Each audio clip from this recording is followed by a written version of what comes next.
श्वेत बाल कोई टूट के माला में इर्ज गया। राजा ने जैसी माला देखी तो माला में केश देके तुरंत देवाजी के सिर पर गए, तो सफेद केश थे, बूढ़े बुजुर्ग, वो भी व्यंग में बोले, भगवान बूढ़े हो गए हैं क्या? भगवान के बाल पक गए हैं क्या? तो देवाजी के मुख से उन्होंने झूठ नहीं बोला, लेकिन अनायास मुख से निकल गया, हाँ ठाकुर जी बूढ़े हो गए। अच्छा, भगवान बूढ़े हो गए, हमारे चार भुजानाथ बूढ़े हो गए?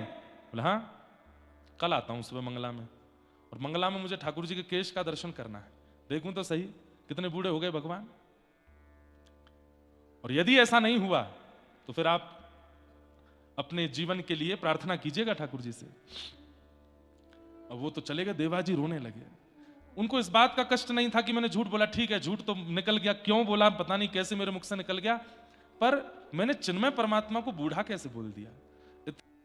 बहुत कष्ट होने लगा चित्त को, और बस मन में सोचने लगे अब तो सब नष्ट हो जाएगा, सेवा भी छिनेगी, प्राण भी चले जाएंगे और सब खत्म हो जाएगा। देवाजी सुबह सुबह मंगला में पहुंचे, राजा आ गया था, और राजा तो व्यंग में बस देवाजी को देख रहा था, बोले कपाट खोलो देखता हूं, सब बूढ़े हो गए भगवान। ताला खोला, अब मंदिर में एक साथ ही प्रवेश होता है, ऐसे भी नहीं पहले जाके कुछ कर आए हो। जैसे ही द्वार खोले और जैसे ही कपाट खोले हैं, बोल चार भुजानाथ भगवान की, और जैसे ही दर्शन किए हैं महाराज, कल तक भी नहीं थे, आज ठाकुर जी के सबरे बाल सफेद हो गए, श्वेत केश हैं ठाकुर जी के।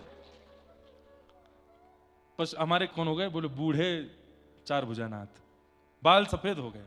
सब लोग देख करके आश्चर्यचकित हो गए, देवाजी के तो नेत्रों से अश्रुधार गिरने लगी, अरे जय जय ये क्या किया आपने।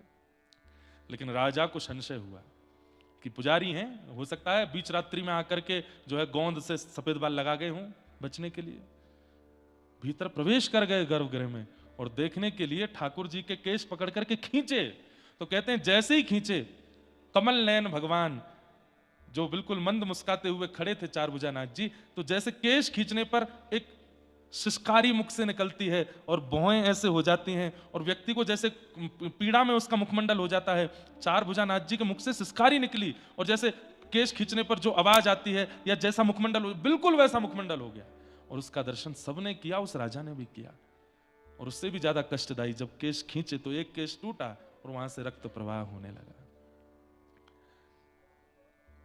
राजा के नेत्र सजल हो गए, मुझे क्षमा कर दो नाथ, बहुत बड़ा अपराध हो गया मुझसे, मैं बहुत बड़ी भूल हो गई, मैंने संशय किया, आप पर तो किया ही किया, आपके भक्त देवाजी पर भी किया, मुझसे बहुत बड़ी भूल हो गई।